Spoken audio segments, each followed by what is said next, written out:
If you've been following the standard advice of gaining weight slowly and methodically to build muscle, including advice that I've given on the show, you might be too conservative. New research has changed our understanding of how quickly you can gain muscle while keeping fat gain minimized. And I mean quite completely changed, because what we thought was optimal might actually be cutting your gains in half. Today, I'm breaking down the latest science that's forcing us to rethink what we knew about the rate of building muscle and why this is actually great news for anyone trying to pack on size.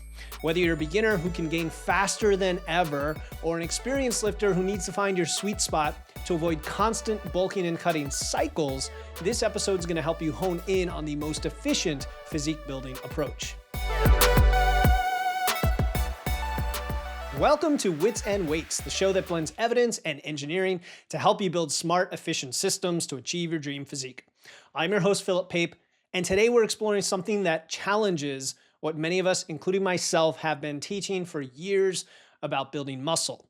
You're probably tracking your calories, your macros, you're aiming to get just the right rate of gain, probably around a quarter pound per week, maybe a little more, something like 2 to 3 pounds per month, because that's what everyone says is optimal. I've even said before, 0.2 to 0.3% of your body weight a week is optimal. And yes, you're going to make progress however you do it when you're in a surplus, but it might be slower than you want.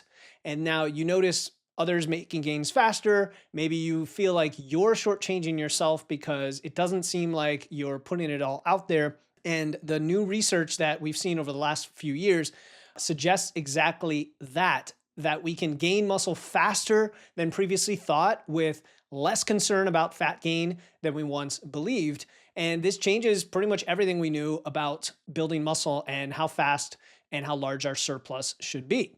Now, speaking of changing everything, I've revised my free muscle building nutrition blueprint to reflect the new findings, the new rates of gain, and I separate it by aggressiveness, depending on how comfortable you are gaining weight and gaining some fat along for the ride as you build that muscle. And if you want your free copy of my muscle building nutrition blueprint, just use the link in my show notes or go to witsandweights.com/free, and it's updated, and it's a very detailed guide with not only the rate of gain, but it walks you step by step through the process of building muscle. It gives you an example of how I applied this to a past bulk, which, of course, if I did it again, I might actually go aggressively. And just so you know, I'm recording this as I've recently started a new bulk, which I will be reporting out on probably in a few months, only because I want to see how well my new program goes as well. I'm running a 19-week program that has a base phase and then a peaking phase to push up my main lifts, which I haven't done in a while. And I'm combining that with the bulk, and I'm going at what I would call a moderately aggressive rate based on what I'm going to share today. So let me break this down into 3 parts. First, we're going to look at why the recommendations are changing based on new research. I've said in the past, you should never be locked into a specific finding, whether it's from 1 study or 10 studies, because there could always be new information that enlightens us as to a more precise, accurate approach. And that is exactly the case here. Then in the second segment, I'm going to explain exactly what this means for you and your muscle building goals. And then finally, I'm going to show you how to put this into practice based on your experience level, your level of training advancement. So let's talk about how our understanding has evolved, because this is super important. Why are my recommendations changing? Why are the recommendations in the industry changing? And some very well-respected individuals out there, like the guys at Stronger by Science, for example. And if you've listened to me for any length of time, you've heard me tell you as a listener and clients to gain around 0.2 to 0.3% of your body weight per week when trying to build muscle. And this wasn't just my recommendation. It was the standard advice based on the best available evidence at the time, including some meta-analysis, one by Dr. Herrick Helms et al. I've had people on the show talk about that, and it was in all of my guidance, even to clients as well, because it's the best thing we knew. And everyone's worried about gaining too much fat, so we don't want to push it too aggressively and do the old dreamer bulk, right? Just the seafood diet, see it and eat it. But you know, science evolves, and sometimes it evolves dramatically, and sometimes it catches up to some of the kernels of truth that we know about from the bro science, from the guys who've truly packed on some muscle. And I'll be honest, you know, I have a long way to go. I've been doing this seriously now for 4 or 5 years, but I want to say, like, from the nutrition side, probably about 3 years. And I've learned a lot personally. I've helped hundreds of clients and listeners go through this process and doing it successfully, and yet still we can learn and do it better. So we've gone from having just 2 key studies on this topic. This is the pitfall of relying on science too much, is when we don't have quite enough information out there compared to the decades and hundreds and thousands of anecdotes, which in some way count as their own evidence. So we've gone from having 2 studies to now having 5 well-designed studies looking at how different rates of weight gain affect muscle growth and fat gain. And the results are changing what we thought we knew. And I want to give credit where it's due, because this was recently detailed in an excellent article by Greg Nuckols at Macrofactor. You know how much I love those guys. He was on the show in the past, and he's just a phenomenal writer, but he's really good at distilling a lot of this complex information into an article that's still detailed enough to give you all the key points and graphs and comparisons. And their team, they analyzed these 5 studies, and it kind of opened my eyes about how we need to update our approach as well. And that's why I'm doing this episode. And so I've linked to that article in the show notes, and you can check that out firsthand and see where it all comes from. But to get into specifics, a recent study published in the Journal of Functional Morphology and Kinesiology found something pretty remarkable, because in relatively untrained lifters, which is a good place to start because they can change fairly quickly, gaining up to about a pound or 0.5% of body weight per week led to large increases in fat-free mass with minimal to no increase in fat mass. And if we think about how our body is composed, when we talk about body composition, there is muscle mass and there is everything else, which includes fat, but not just fat. And the way they typically measure these is just creating these binary buckets, fat-free mass and fat mass, which is pretty helpful in our context, because a lot of us really care about, are we gaining too much fat when we gain muscle? But we also want to see that we're gaining the muscle and what the ratio is. So 1 pound a week is significantly faster than what we previously thought, even for newer lifters. I mean, I'll say it's on the cusp, and you're going to see here that the recommendations for intermediate and advanced lifters are actually a lot more aggressive than we thought as well. So where it gets interesting for those people, for experienced lifters, and by experienced, I mean, you've been training hard for at least 6 to 9 months. Now you've moved into late novice, early intermediate, and your propensity to gain muscle is just a little bit less than where it was at the beginning, or anything more advanced than that. The research shows that faster rates of weight gain might help increase muscle growth even a bit more, but too much, and you're still going to primarily just increase fat gain. So that's where there's consistency with the previous literature to an extent, but the numbers have just shifted to be more aggressive. So for example, in a very advanced lifter, when gaining about 0.4% of their body mass a week, about 60 to 65% of the weight gained was fat-free mass. So that's almost 2/3 as fat, which is more than I thought would happen. I used to say it was around 50-50, right? And any more than that, it just gets worse. But now we're saying it's 2/3 muscle or 2/3 fat-free mass to 1/3 fat, okay, in an advanced trainee at 0.4% a week, which, just so you know, is right about the rate I'm going at right now. I used to hit it at around 0.25, 0.3, and now I'm going at 0.4. I consider myself an intermediate lifter, and I'm going more aggressive. Pretty cool, right? And I know that could then, it gives me a lot of excitement, because first of all, I get to eat a lot more food, which is awesome. In fact, it's almost to the point where it could be uncomfortable, because I do still eat a lot of whole foods and fiber, and sometimes I can feel too full. So there's that hard gaining piece. I did a whole episode about that in the past, and I'm going to link to that in the show notes as well.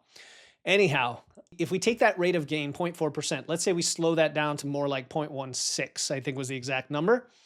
The amount of fat-free mass that these advanced lifters gained as a percentage of the total weight gained was 85%. So a vast majority of it being muscle when they're going at 0.15%. Now, 0.15% is roughly on the low end of what I used to recommend anyway, like the lowest of the low end. So that kind of makes sense. So what this means is simple. We've been too conservative with our recommendations, especially for beginners and intermediates.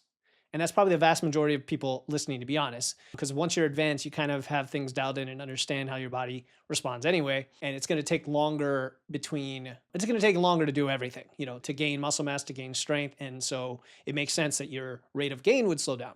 So all of this is excellent news because it means that you might be able to build muscle faster than you thought without packing on unnecessary fat. So now you understand why our recommendations have changed. And again, go check out the article. You can check out the research study that I just mentioned specifically, but it's mentioned in the article. So I would rely on that and their citations to see all of the studies that are being drawn upon.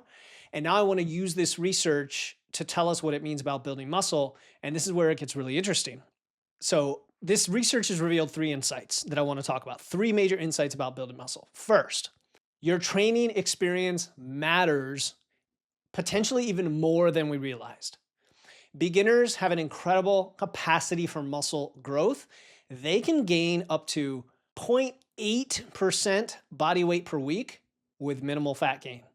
Like those are fat loss numbers. In other words, like that's the rate of body weight loss I would be recommending for fat gain.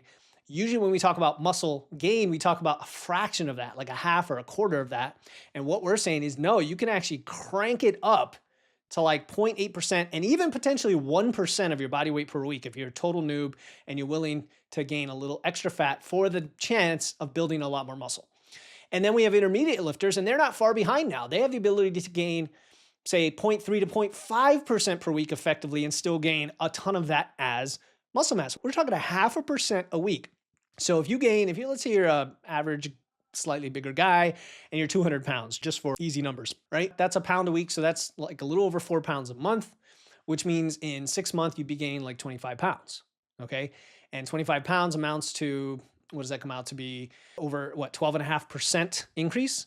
And I used to recommend anywhere from 7 to 10%. And this is suggesting we can go up to like 12.5%. Well, 12.5% over a 6-month period. You can bulk for less, you can bulk for longer, and that's going to change the total weight gained. But the percentage of that gained as muscle mass should still be pretty high. All right, and then we have advanced lifters who still need even more precision, and they should stay in the range of anywhere from 0.15 to 0.35% body weight per week. And I realize I'm throwing a lot of numbers at you. If you go to the Macro Factor article, you'll see tables that give you ranges, and I wouldn't worry too much about it. If you use Macro Factor, the app itself, it's actually designed around percentage gain per week. Use my code WITS and WEIGHTS, try it for free for a couple weeks, and I'm sure you'll be hooked and you'll want to use it forever. Again, link in the show notes. It sounds like I'm promoting a bunch of stuff here, but it's all connected. So beginners can go up to 1% or maybe 0.8%, intermediates up to 0.5%, and advanced maybe 0.35%. That's the first major insight from this research. But there's more to understand about how this changes our approach, because second is that we've discovered the sweet spot for muscle growth is also higher than we previously thought, kind of that optimal number. And the research shows that your body's more capable of using the extra nutrients for muscle growth, especially earlier in your training career. And we used to think a little bit slower, more of a lean gain was always better. And we know that's not true now, which is great. It's liberating. It means you have a lot more flex, pun intended, to eat more and gain more muscle without being as worried about gaining a ton of fat. And then third, and this might be the most exciting finding, that the ratio of muscle to fat gain is much better than we feared. I alluded to that earlier. If you gain at one of these moderate rates, which is now more aggressive than we thought, up to 3/4 of the weight gained can be lean mass. Now, a little bit of that might be some fluid mass, glycogen going on, but still that's a huge ratio of muscle. I've seen this, there's a sanity check, a sniff test on this is with my clients. We track a bunch of metrics. We track body measurements. I do some Navy formula based body fat percentage measurements.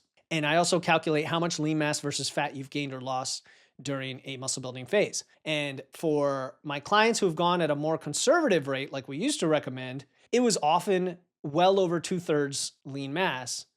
And I always thought, wow, this must just be because they're so new at it. Because many of my clients, they've been training, but they haven't maybe been training effectively. So we get them training for strength using the right type of periodization, using, the right stimulus with volume and intensity. And they just get cranking. They start, their lifts go up. They start building a ton of muscle. So it makes sense. But now I'm thinking, oh, is it actually because we just can go more aggressively and still gain a bunch of muscle and it not be very much fat? And let's not worry as much about the scale going up. We actually want that to happen. We want to be well over that threshold. And now this liberates us to really push it and not worry. That's what I think is pretty cool. So even when we push the rate of gain higher, fat accumulation, isn't nearly as dramatic as we once thought. And this completely changes the old belief that, if you gain too fast, it's all fat. Having said that, there is a rate of gain that some people would be going way too aggressively, like 1.5%, 2% a week is probably then at the point where you're just going to gain a bunch of fat. And that's like the dreamer bulk, right? But the evidence doesn't support the fear of too much fat gain in a fairly wide range now. So we've covered why the old recommendations were too conservative, what the new science shows. Now, how do you actually apply this to your own training and nutrition? And it's pretty simple. How do we take this and turn it into your results? I think it starts with assessing honestly, like very honestly, your training experience. All right.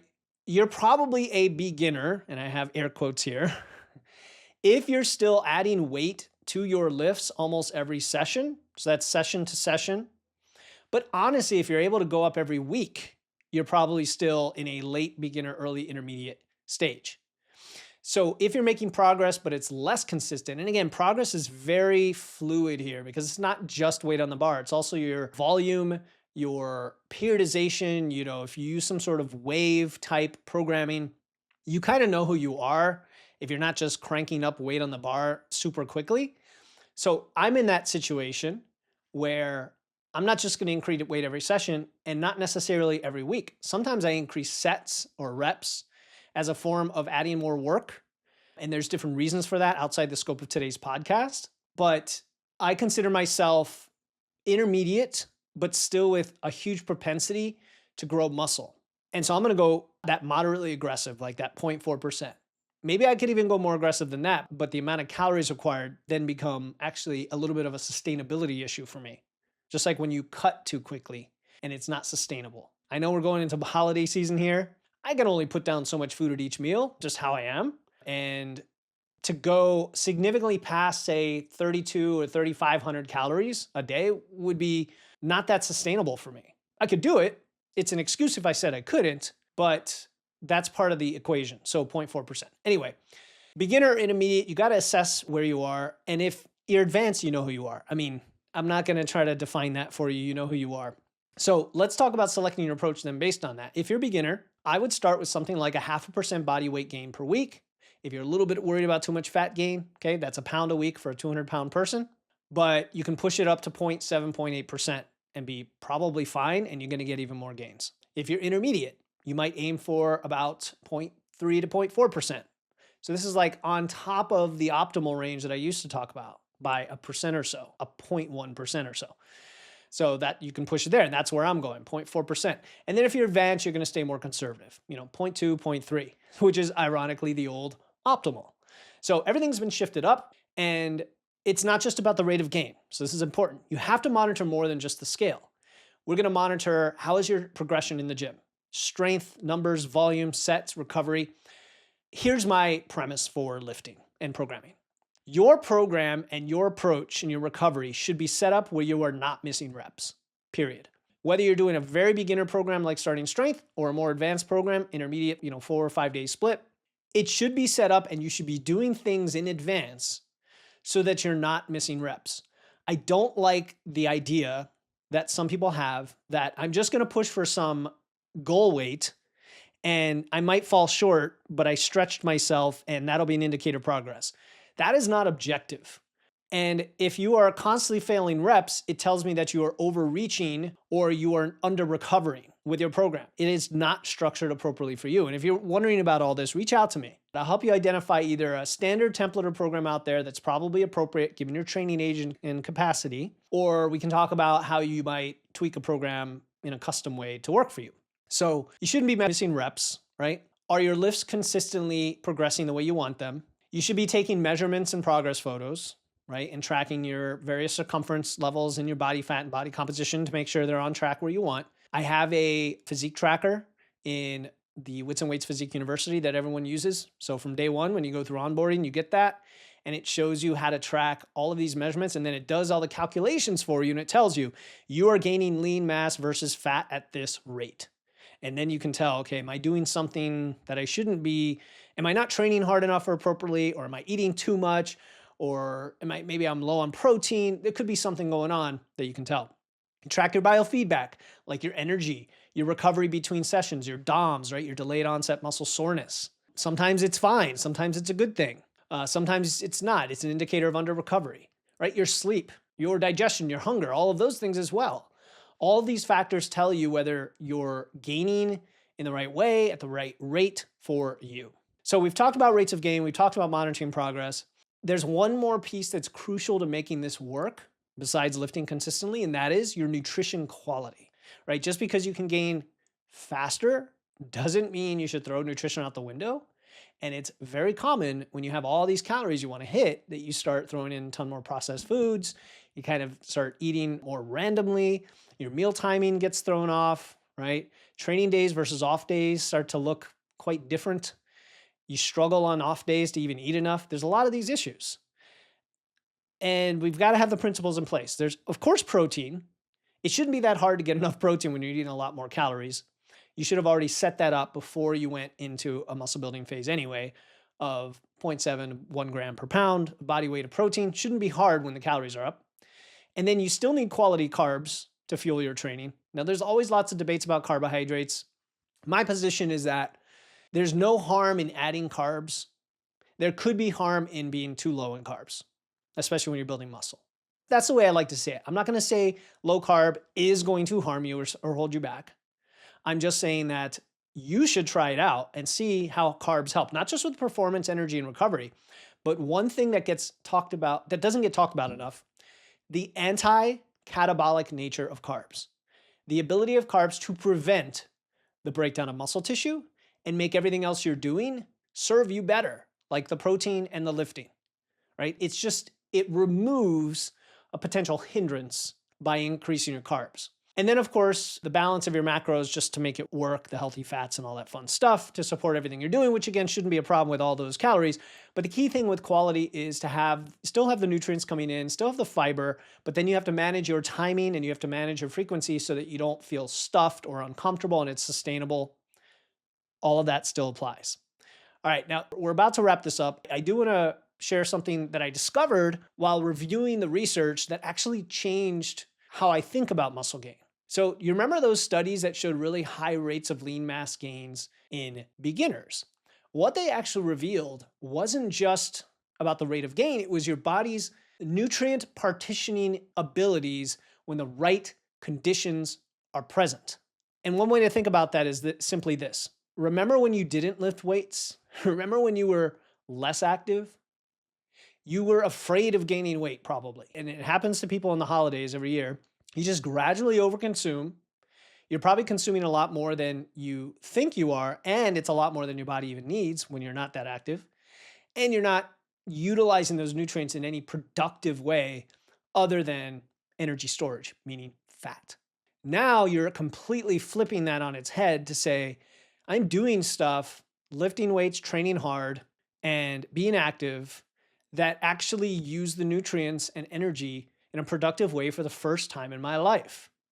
And your body is super adaptive to that. It's adapting how it uses the food coming in such that you're a completely different person than the version of you that wasn't active or lifting. So when you do this, and I see this with clients all the time, it's so incredible and it's so amazing. And even, my own personal journey has borne this out. I don't fear gaining weight anymore. I can't possibly fear it because every time I gain weight, it's combined with the things that use those nutrients and I build muscle. Even if some fat comes along for the ride, I know it's super easy to cut fat after that. And it will be for you too if you take this approach, right? Your strength will skyrocket. Your body composition will change. Your body composition will improve from when you were gaining weight in the past and not lifting, but even potentially when you were gaining weight too slowly. And so ladies, not just men, a lot of men I talk to have no problem with the concept of like, okay, I'm going to gain weight, maybe some fat, that's fine. I sense the fear more in women. And this is just a generalization. But for some of you women who just need to spend time building muscle, you might have to do it even more aggressively than you thought. And it's going to result in weight gain, but for a purpose that's going to make you leaner, stronger, more fit, more capable. And then you could just cut the fat and you won't have to cut it as much as you think because you're going to have all this extra muscle. And you can walk around at a higher scale weight, like a badass, looking great, carrying extra weight, eating more food. Isn't that what we want, right? So the increased food combined with progressive loading creates such a strong muscle building stimulus that your body is going to preferentially use all those extra calories, the vast majority of them, for muscle growth. So keep this in mind. This is a very important episode, a very important concept that sometimes being too conservative would actually hold you back from creating that optimal anabolic environment for muscle growth, right? It's like trying to build a house with just barely enough materials coming in, right? Yeah, you're not going to have extra materials that represent fat storage, but you're making the whole process much harder and slower than it needs to be. It's just going to take forever.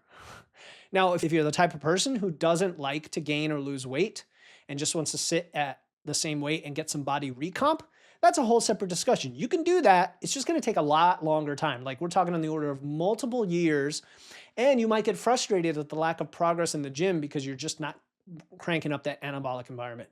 All right, I think I've gone on long enough on this, and I think it's all very exciting. I'm passionate about it. It's an evolution in our understanding of some really basic things in the science of muscle growth and strength, because don't forget, strength is a huge part of this. It means that many of you can make faster progress while maintaining a smart methodological or methodical approach. It's not about going crazy and just dumping calories in your body. It's giving you the resources that you need and cranking it right to that limit to fulfill the potential on a reasonable time frame, right? Because your body is even more remarkable than we thought at building muscle. And when you provide the right stimulus through training and adequate nutrients through food, it knows exactly what to do with those resources.